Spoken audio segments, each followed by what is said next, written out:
Hey guys, welcome back to Sacred Vedic Astrology. My name is Samantha, and I am so blessed and so lucky to be a professional Vedic astrologer.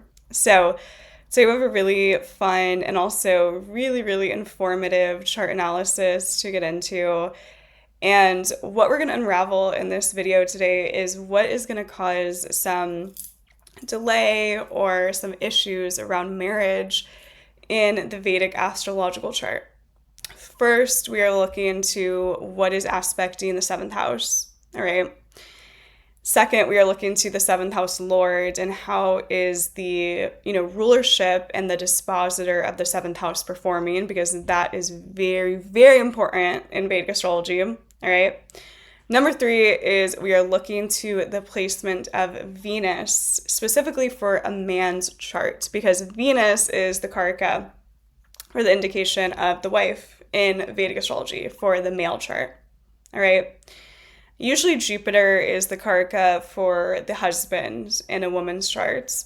All right. And then Venus is the karaka for the wife in the male's chart. And that's how I have always done the karakas in my own Vedic astrological practice, and I do find it to work very well. So, little story time about why we're doing this specific chart analysis is I was studying under James Braha at the time, who is truly the best Vedic astrologer I have ever met and encountered in my life. He is pragmatic, he is analytical, he really questions Vedic astrology to make sure that things work. And he studied under, the top Vedic astrologers at the time from India. And so he has some of the best mentors and guides and teachers of Vedic astrology as well. And if you guys know Vedic astrology, you know James Braha, of course. Like, come on, it's James. He wrote, the first Hindu astrology book in the West that was really the first astrological book that people could understand about Hindu astrology in the Western world, right? Because there were other books about Vedic astrology, but they were so complex and confusing, and James put it in a way that was very easy to understand and easy to follow. So if you guys know Vedic astrology, you know James Braha, like, come on. He's the OG of bringing Vedic astrology into the Western world, and I feel so blessed to have been able to study under him. It was really like a lifelong dream of mine, and one day I just got this email that he was taking on students for Joytisha, and I was like, oh my god, this is my dream come true. And it's so funny because we have very similar astrological placements. Like, he also has a Venus-Mars conjunction, he also has his sun in Virgo.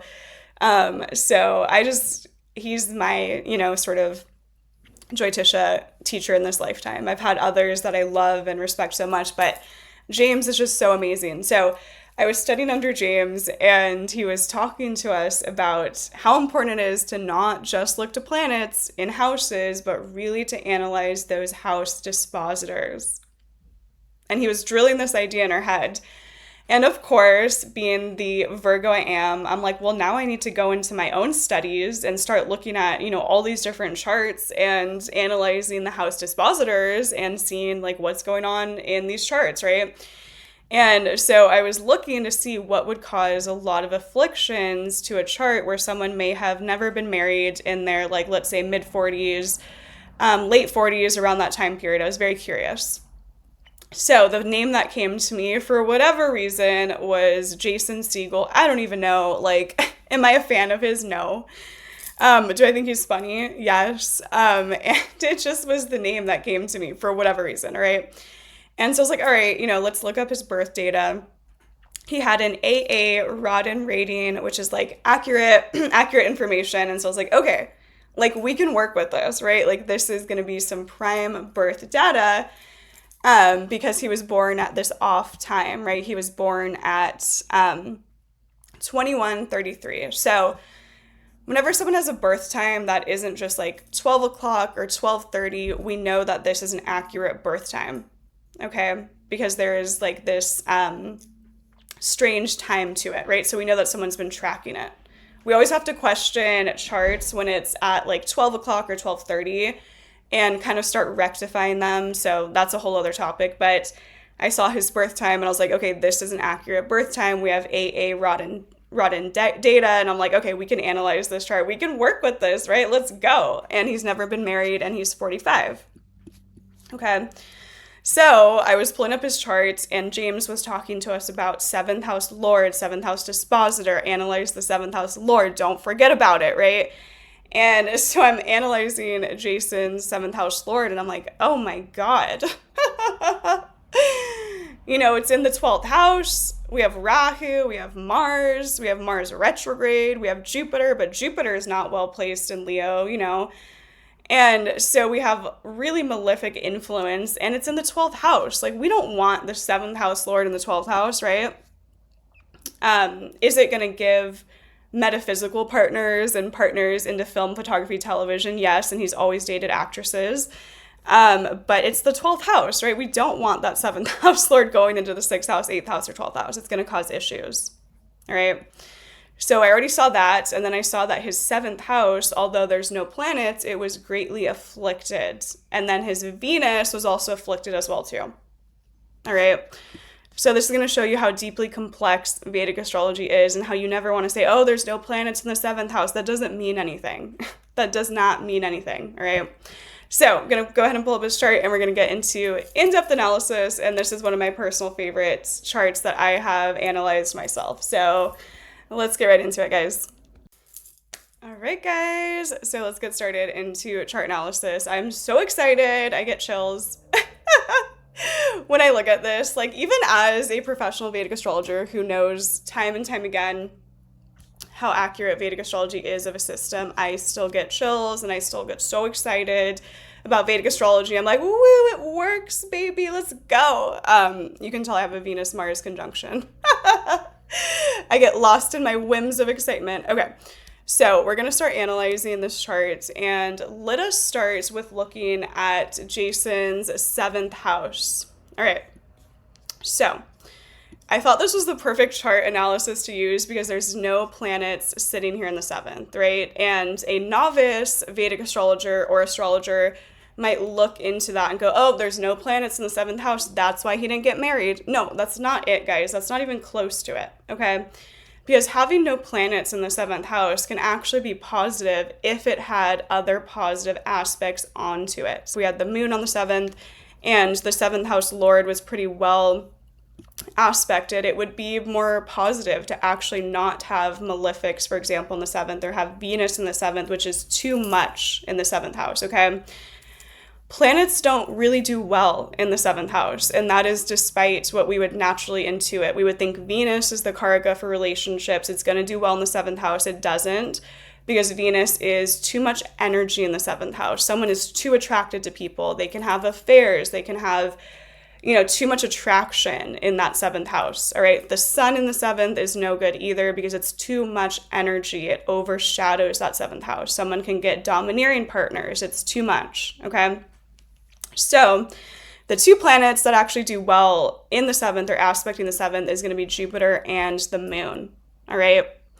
That is not what you read in the scriptures, but that is what you will find from being a practicing astrologer. Okay, so we have nothing in the 7th house, but that doesn't mean anything. But what we're going to start unraveling is the aspects on the 7th, okay? So we have Saturn in the 1st house, which obviously directly opposes the 7th, okay? So we have Saturn right here in Virgo on his ascendant, okay? So then we get Saturn on the 7th. That is one malefic influence on the 7th house, okay?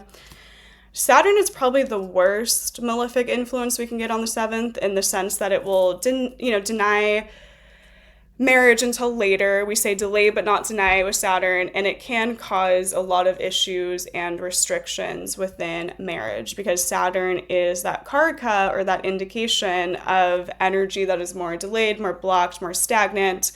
Saturn isn't fun energy, right? It's not Jupiter. Saturn is that more structured energy that takes longer to come into fruition. So when Saturn is in the 7th or aspecting the 7th, or aspecting the 7th house lords, we are going to get some issues around marriage.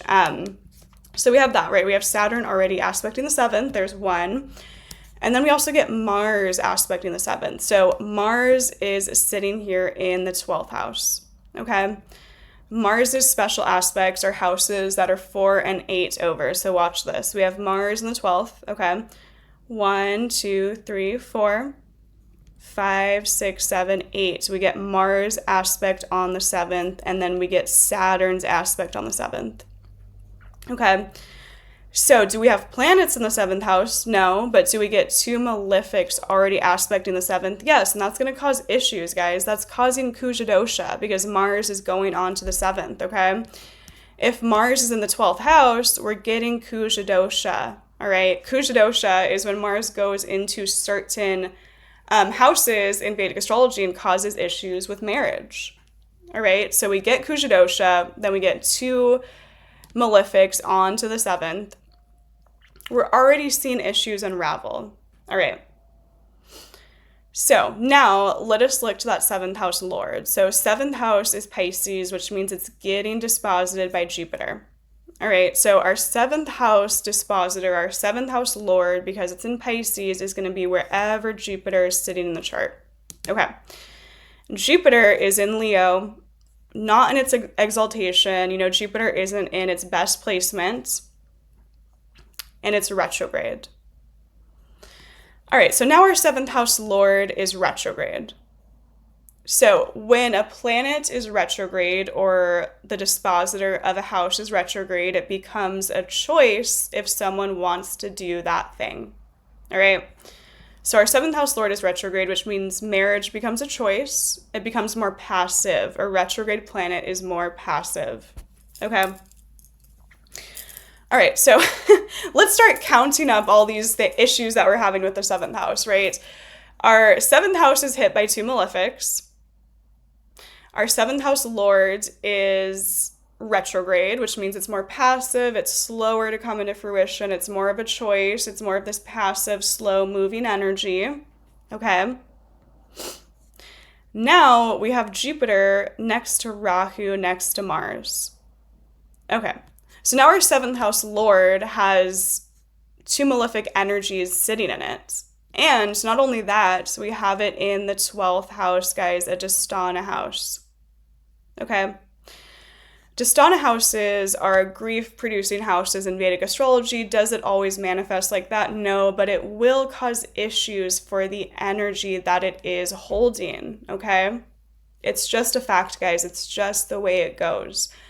The positive of the Dastana houses, 6, 8, and 12, is it brings moshka. Okay, it brings spiritual energy into that part of the chart. Okay, so if someone is more spiritually inclined and they have their 7th house lord in the 12th house, I would tell them it's really important for you to get a partner who's spiritual, who's into enlightenment, who's into moshka, right? Because that's the 12th house. 12th house is also film, photography, and television, all right? And he's only dated women that were in film, photography, and television. That's also the 12th house, okay?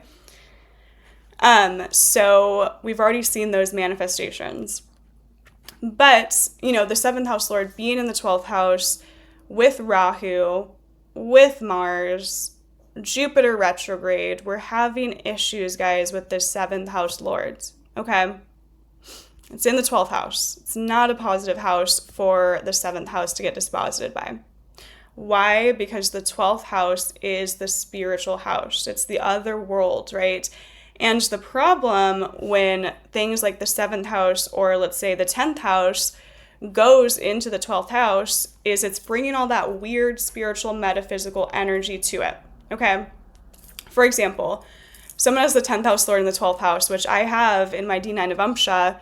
Work is always going to be weird unless we work a spiritual metaphysical job. Then it starts making sense. All right. 7th house of marriage and relationships goes into the 12th house. It's going to be weird. It's going to be strange. It's going to be, you know, film, photography, television, yes.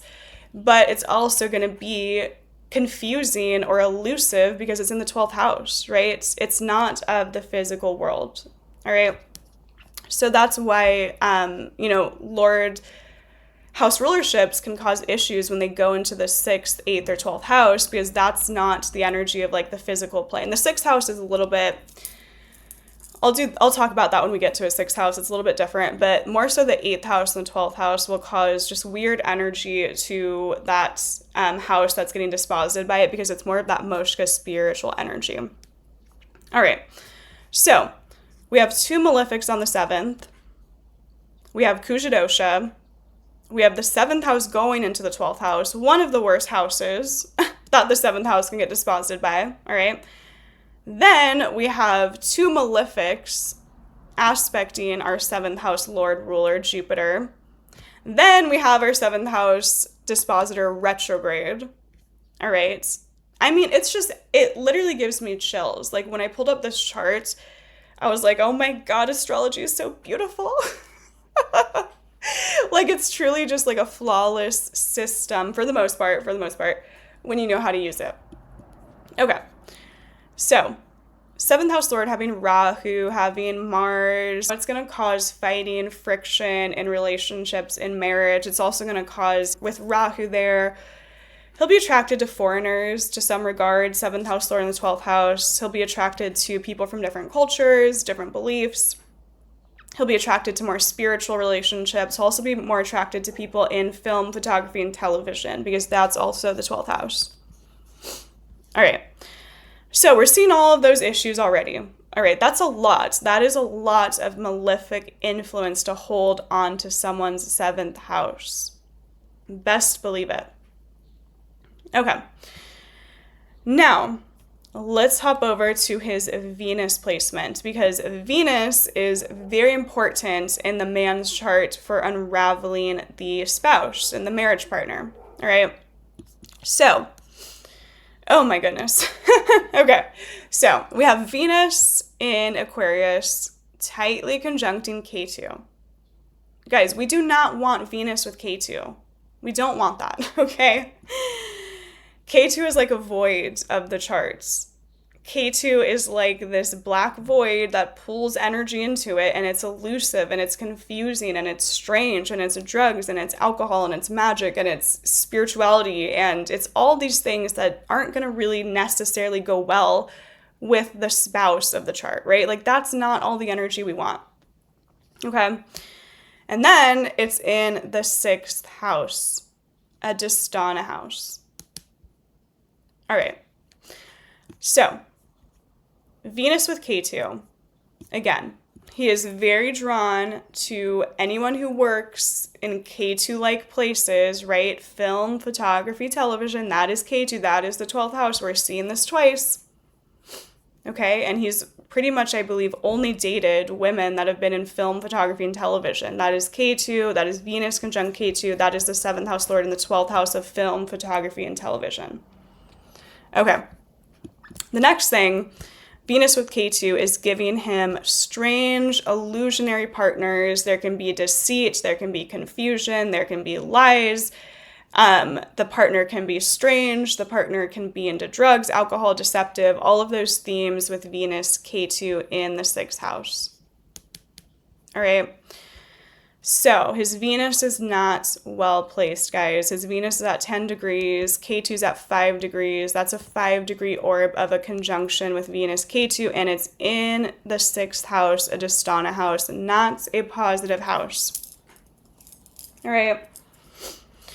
Is this great for artistic, creative endeavors? Yes, because Venus in the 6th of daily work with Ketu, something that he's mastered in past lives. He's mastered all things creative. It's in his 6th house of daily routines and daily work. Yeah, that's great for the arts, and that's great for having a job that has to do with all things creative and strange and film and photography and television. Perfect, right? But is that good for relationships when Venus, the Karaka of the wife, is next to this void of Ketu in the 6th house, the Dastana house? No, it's not. It's really not.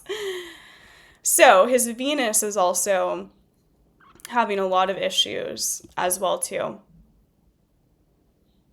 All right, and now this is where things get even more interesting, because these planets are in the 12th. What's opposite of the 12th? The 6th. So then we get Mars onto his Venus and Mars onto his Ketu. All right. Do we get Jupiter's influence as well? Yes.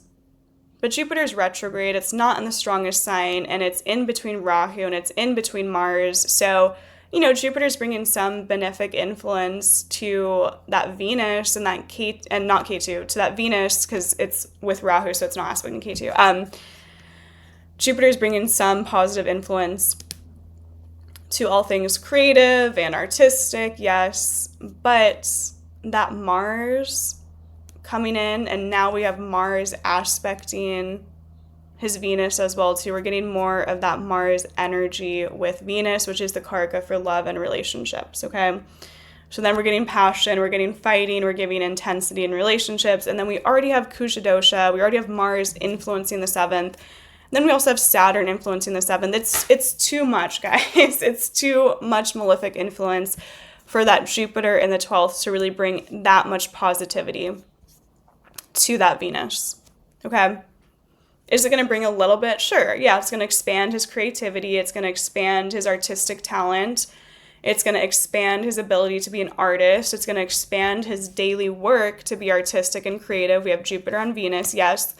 But because the 7th house is so poorly aspected with so many other things, it's not going to really help or save that 7th house energy or that Venus energy. All right, because also it's the 12th house, 6th house axis as well too, which aren't great houses. Okay. And then his Darakaraka is Saturn.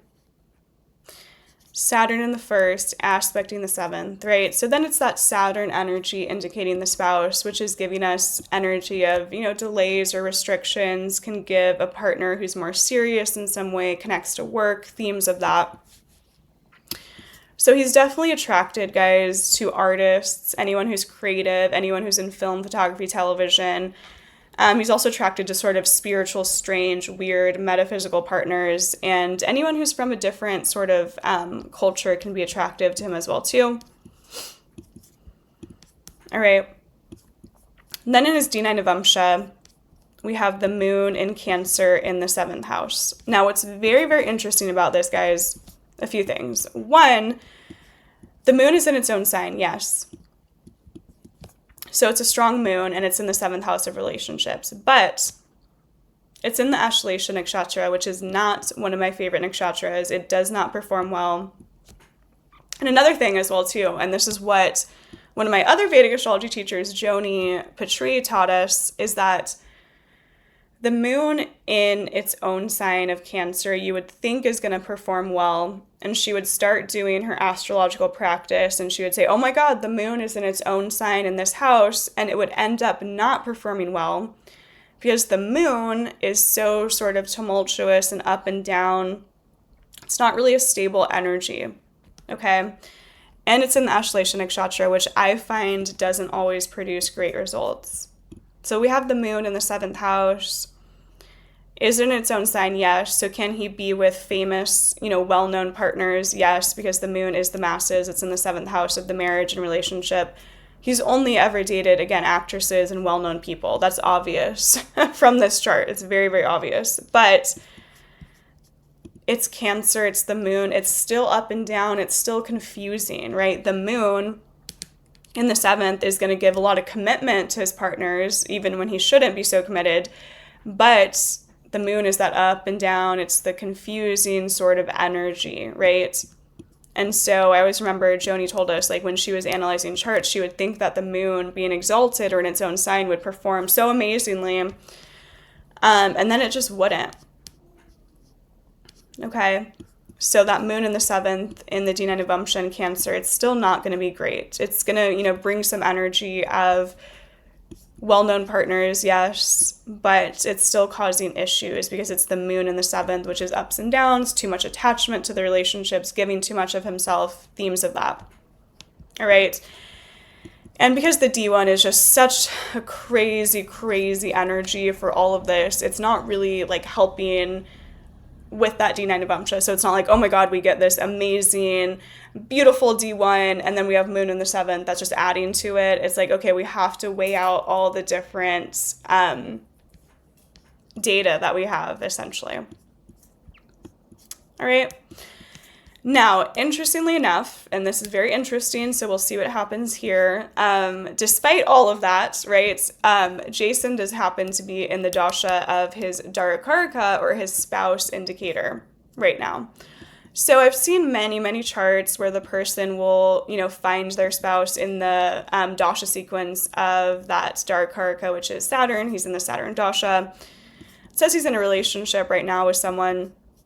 So we shall see, he's in that dasha that can highlight it, but he is going to have issues in marriage because of all of these afflictions, right? We have 2 malefics on the 7th house lord in the 12th, 7th house lord in the 12th with Mars and Rahu, Venus in the 6th with Ketu in a very tight conjunction with Mars's influence on it, Darakarka is Saturn, and then Moon in the 7th, which gives ups and downs in relationships and marriage, and, a strong commitment, so he's definitely very committed to his partners, even when he shouldn't be, but we see a lot of issues in the chart for the 7th house, all right?